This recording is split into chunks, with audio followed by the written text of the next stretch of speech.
নমস্কার, আপনারা দেখছেন গ্লোব টিভি, সবার পাশে সবার সাথে। গ্লোব নিউজ নিয়ে এই মুহূর্তে আপনাদের সঙ্গে রয়েছি আমি শর্মিষ্ঠা। এক নজরে দেখে নেব আজকের বিশেষ খবর।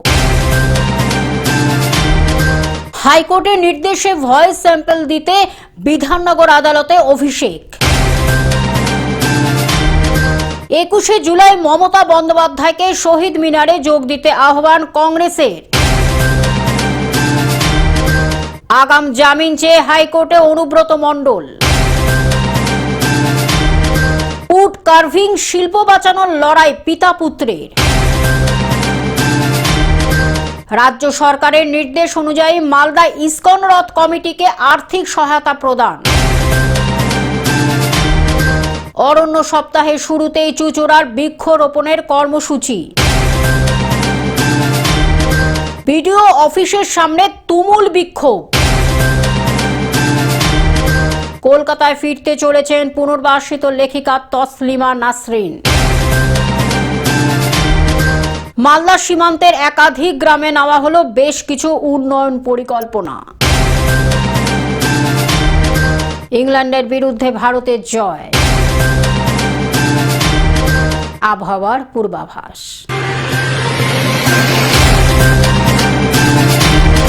আসছি বিস্তারিত খবরে। হাইকোর্টের নির্দেশে ভয়েস স্যাম্পল দিতে বিধাননগর আদালতে অভিষেক।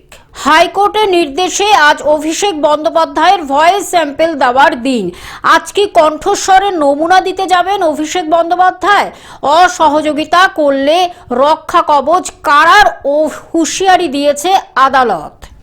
তদন্তে সহযোগিতা করতে হবে বলে আদালত রক্ষা কবচ দিয়েছে, না হলে সেটা প্রত্যাহার করে নেওয়া হবে হুঁশিয়ারি দিয়েছিলেন বিচারপতি সৌগত ভট্টাচার্য।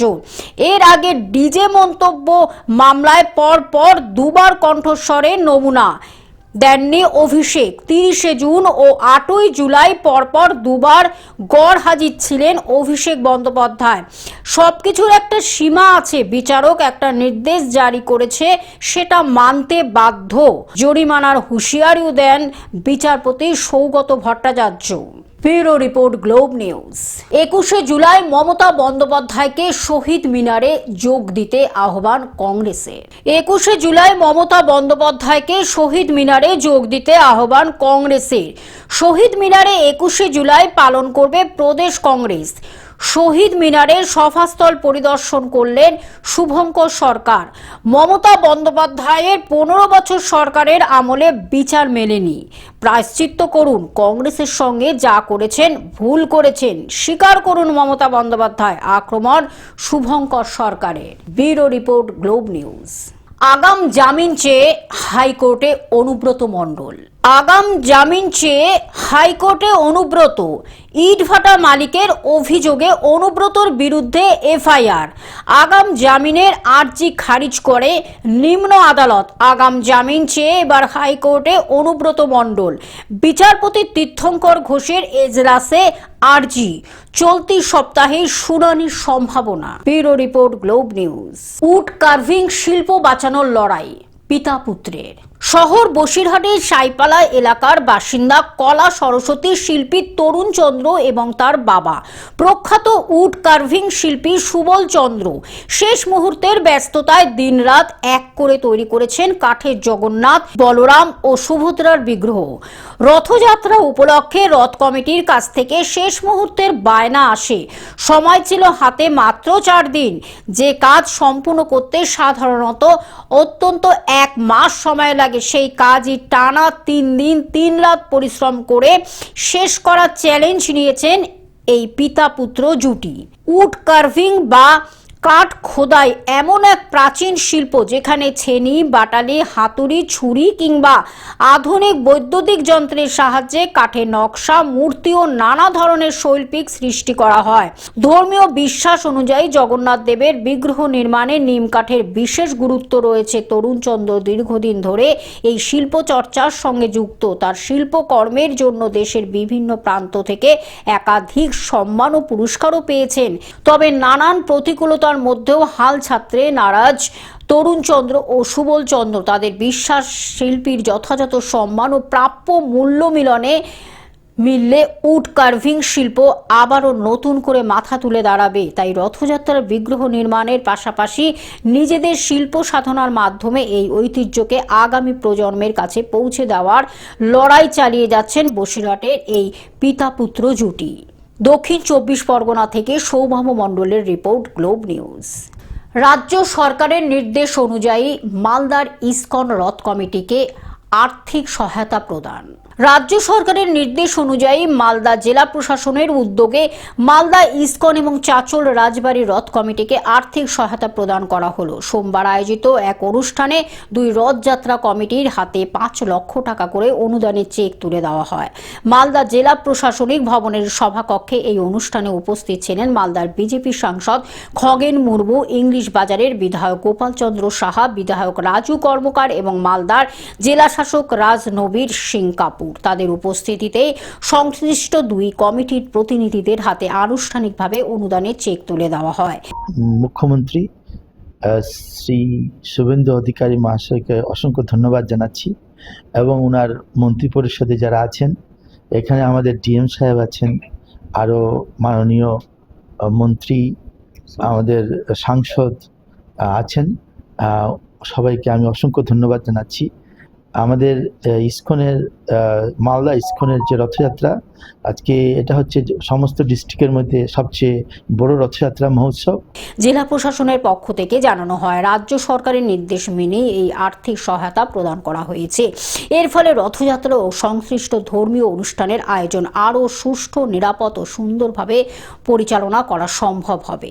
রথযাত্রার জন্য আমাদের এখানে ইসকন মালদা এবং চাঞ্চলের যে রথযাত্রা হয়, দুটো কমিটিকে আমরা চেক দিয়েছি, যেটা স্টেটের নির্দেশ আছে।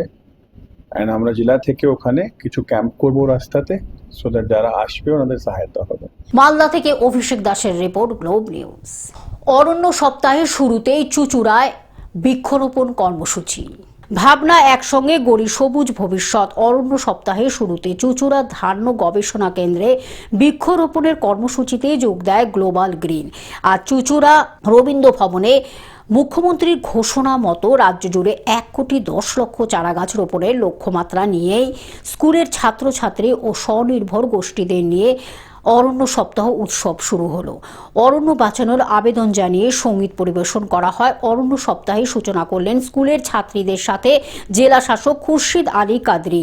জেলা শাসক ছাত্রছাত্রীদের অভিভাবকদের হাতে গাছ তুলে দিলেন। উপস্থিত ছিলেন অতিরিক্ত জেলা শাসক তরুণ ভট্টাচার্য, সদর মহকুমা শাসক মধুশ্রী এবং বন দপ্তরে আধিকারিক কমল সাহা সহ বিশিষ্টজনেরা। আজ শুরু হয়ে গেল। আজকের পর 15, 16, 17, 18, 19 প্রত্যেক দিন বিভিন্ন কর্মসূচির মাধ্যমে স্কুল থেকে শুরু করে, এনজিও থেকে শুরু করে ইকো ক্লাব, সমস্ত সেক্টরকে যুক্ত করে পশ্চিমবঙ্গ সরকার এই বৃক্ষরোপণ কর্মসূচিকে ছড়িয়ে দেওয়ার চেষ্টা করেছে। প্রত্যেকটা স্তরকে যুক্ত করে বন দপ্তর এবং জেলা প্রশাসন একটা সুতোগুলোকে যুক্ত করে এমন প্রচেষ্টা চালাচ্ছে যাতে মাননীয় মুখ্যমন্ত্রীর ভাষায় 7 কোটিরও বেশি গাছ লাগে এবং তার 2 বছরের সময় জুড়ে অন্তত মেইনটেনেন্সটা মানুষ নিজেই করে নেয়। হুগলি থেকে রাজকুমার প্রসাদের রিপোর্ট, গ্লোব নিউজ। বিডিও অফিসের সামনে তুমুল বিক্ষোভ। হুগলি তারকেশ্বর বিডিও অফিসে তুমুল বিক্ষোভে সামিল হলেন এলাকার শতাধিক বঞ্চিত মহিলা। এই টাকা থেকেই তারা সংসারের স্বামীদের সাথে সাথে খরচ চালায়, কিন্তু সরকারি প্রকল্পের সুবিধা থেকে বঞ্চিত হওয়ার অভিযোগে আবারও উত্তপ্ত হয়ে উঠল এলাকা। এবার ঘটনাস্থলে হুগলি জেলার তারকেশ্বর। জানা গেছে, অন্নপূর্ণা যোজনার আর্থিক সহায়তা পাওয়ার কথা থাকলেও দীর্ঘদিন ধরে বহু যোগ্য উপভোক্তার ব্যাংক অ্যাকাউন্টে কোনো টাকা ঢোকেনি। বারবার প্রশাসনের দ্বারস্থ হয়েও কোনো সুরাহা মেলেনি। অবশেষে আজ ধৈর্যের বাঁধ ভাঙে এলাকার মহিলাদের। বকেয়া টাকার দাবিতে এবং প্রশাসনের উদাসীনতার বিরুদ্ধে ক্ষোভে ফেটে পড়েন তারা। তারকেশ্বর ব্লকের বিভিন্ন প্রান্ত থেকে এসে বিডিও অফিসের সামনে জড়ো হন শতাধিক মহিলা। সেখানে স্লোগান দেওয়ার পাশাপাশি চলে ব্যাপক বিক্ষোভ প্রদর্শন। আমাদের অ্যাকাউন্টে টাকা আসছে না। বিডিও অফিসে এসে বারবার শুধু আশ্বাসই দেওয়া হচ্ছে, কাজ হচ্ছে না। পরিস্থিতি সামাল দিতে ঘটনাস্থলে মোতায়েন করা হয় পুলিশ প্রশাসন। আর এই বঞ্চিত মহিলারা কবে তাদের প্রাপ্য টাকা হাতে পাবেন, এখন সেটাই দেখার। কতদিন পেন্ডিং চলবে? আপনার কি বাড়ির পাশাপাশি কেউ পেয়েছে? বাড়ির পাশাপাশি গেছে, দুতলা বাড়ি চাকরি করে সবাই পেয়ে গেছে। চাকরি করে তারা পেয়েছে? সবাই পেয়েছে, শুধু আমরা পাচ্ছি না কেন? মানে আপনারা চাকরি করেন না বলে পাচ্ছেন না? না, চলুন তাহলে আমাদের বাড়িতে ভেরিফিকেশন চলুক। আমি তো চাইছি আমার বাড়িতে আসুক। আমি বলছি আমি তো চাইছি আমার বাড়িতে আসুক। আমার কি সমস্যা আমাকে বলতে সব কিছু আছে তারা সেটা না, আমি চাইছি ভেরিফিকেশন আসুক। দাঁড়ান না। আমি চাইছি ভেরিফিকেশনে আসুক। চাইছি ভেরিফিকেশনে আসুক, এসে বলুক আমার কি সমস্যা আছে। যেখানে আমাদের কিছু নেই আমরা পাচ্ছি না, যাদের আছে তারা পেয়ে গেল কেন? ভিডিও ম্যাডাম কি বললো? ভিডিও ম্যাডাম আসেনি, ভয় আসেনি, ভয় আসছে না। হুগলি থেকে কৌশিক ঘোষের রিপোর্ট, গ্লোব নিউজ। কলকাতায় ফিরতে চলেছেন পুনর্বাসিত লেখিকা তসলিমা নাসরিন। কলকাতা অবশেষে 20 বছর পর কলকাতায় ফিরতে চলেছেন পুনর্বাসিত লেখিকা তসলিমা নাসরিন। চলতি বছরের 1 আগস্ট কলকাতার রবীন্দ্র সদনে একটি সাহিত্যিক সম্মেলনে তার যোগ দেওয়ার কথা রয়েছে বলে একথা নিজেই সোশ্যাল মিডিয়ায় পোস্ট করেন লেখিকা তসলিমা নাসরিন। এই ঘোষণার পর থেকে সাহিত্য ও সংস্কৃতি মহলে নতুন করে আলোচনা শুরু হয়েছে। প্রসঙ্গত বাংলায় বাম আমলে তাকে বাংলা থেকে তাড়িয়ে দেওয়া হয়েছিল। এরপর তৃণমূলের তরফেও তাকে বাংলায় আসার জন্য কোনো রকম গ্রিন সিগন্যাল দেওয়া হয়নি। তবে বাংলার ইতিমধ্যে চলতি বছরের পালাবদলের পরে 20 বছর পর বাংলার রাজধানী কল্লোলিনীতে তিলোত্তমা কলকাতায় ফিরছেন বলে এই সুখবর নিজের সোশ্যাল হ্যান্ডেলে লেখেন লেখিকা। এবার 1 আগস্টের অনুষ্ঠান শান্তিপূর্ণভাবে সম্পন্ন হয় কিনা এবং দীর্ঘ বিরতির পর কলকাতা কিভাবে তসলিমা নাসরিনকে স্বাগত জানায় সেদিকে নজর থাকবে সাহিত্যপ্রেমী ও সংস্কৃতি মহলে। বালুরঘাট থেকে জয়দীপ মৈত্রের রিপোর্ট, গ্লোব নিউজ। মালদা সীমান্তের একাধিক গ্রামে উন্নয়নের পরিকল্পনা। ভাইব্রেন্ট ভিলেজেস প্রজেক্টে মালদা সীমান্তের একাধিক গ্রামে নেওয়া হলো বেশ কিছু উন্নয়ন পরিকল্পনা। জেলার সীমান্তবর্তী 6টি ব্লকের 29টি সীমান্তবর্তী গ্রামকে ভাইব্রেন্ট ভিলেজ হিসাবে চিহ্নিত করা হয়েছে। এই গ্রামগুলিতে আর্থ-সামাজিক উন্নয়নের লক্ষ্যে বিপুল পরিকল্পনাও নেওয়া হলো। সীমান্তের গ্রামগুলিতে সরাসরি গ্রামবাসীদের সঙ্গে আলোচনায় উঠে আসা বিভিন্ন সমস্যার সমাধানের জন্য এই প্রকল্পের কাজ করা হবে। এতদিন যে গ্রামগুলি ছিল পিছিয়ে পড়া, সেগুলিকে প্রথম সারির গ্রাম হিসাবে গড়ে তুলতে কেন্দ্রীয় সরকারের এই উদ্যোগ।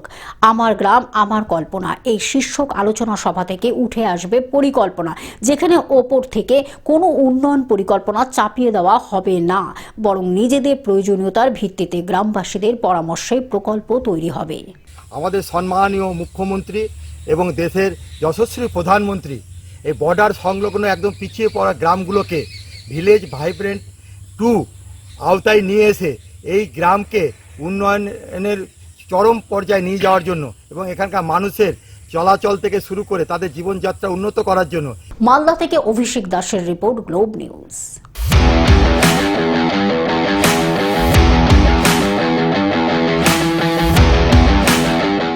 ইংল্যান্ডের বিরুদ্ধে ভারতের জয়। ভারতীয় ক্রিকেট প্রেমীরা অপেক্ষায় ছিলেন একটি প্রশ্নের উত্তর পাওয়ার জন্য। বিরাট কোহলি এবং রোহিত শর্মা ভারতীয় জার্সিতে ফিরে কি করেন, কিন্তু মঙ্গলবার ইংল্যান্ডের বিরুদ্ধে প্রথম একদিনের ম্যাচে 2 মহারথী রান পেলেন না। কিন্তু তাতে সমস্যা হয়নি ভারতের।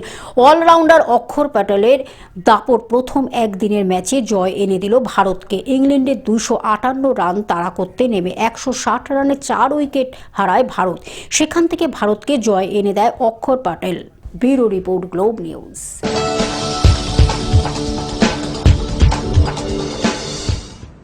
আবহাওয়ার পূর্বাভাস। বাংলার আকাশে ফের দুর্যোগের ভ্রুকুটি। বঙ্গোপসাগরে তৈরি হওয়া ঘূর্ণাবর্ত ক্রমশ শক্তি বাড়িয়ে নিম্নচাপে পরিণত হওয়ায় পশ্চিমবঙ্গের আবহাওয়ার বড় পরিবর্তনের ইঙ্গিত দিয়েছে আলিপুর আবহাওয়া দপ্তর। সর্বশেষ পূর্বাভাস অনুযায়ী বুধবার থেকেই দক্ষিণবঙ্গে বৃষ্টির পরিমাণ বাড়তে শুরু করবে। বৃহস্পতিবার অর্থাৎ রথযাত্রার দিন থেকে রাজ্যের অধিকাংশ জেলায় ভারী থেকে অতি ভারী বৃষ্টির সম্ভাবনা রয়েছে। শুধু দক্ষিণবঙ্গই নয়, কয়েকদিনের ব্যবধানে উত্তরবঙ্গেও ফের সক্রিয় হবে বর্ষা। ফলে আগামী কয়েকদিন ভিজতে চলেছে কার্যত গোটা Bangla. Bureau report, Globe news. Television ছাড়া গ্লোব নিউজ এখন সর্বত্রই সমাজ মাধ্যমে উপলব্ধ। বিস্তারিত জানতে আমাদের টোল ফ্রি নম্বরে যোগাযোগ করুন 1800889467 এছাড়া লগ ইন করুন আমাদের ওয়েবসাইটে www.globtvindia.com। গ্লোব নিউজ এই পর্যন্ত দেখতে থাকুন গ্লোব টিভির সবার পাশে সবার সাথে। নমস্কার।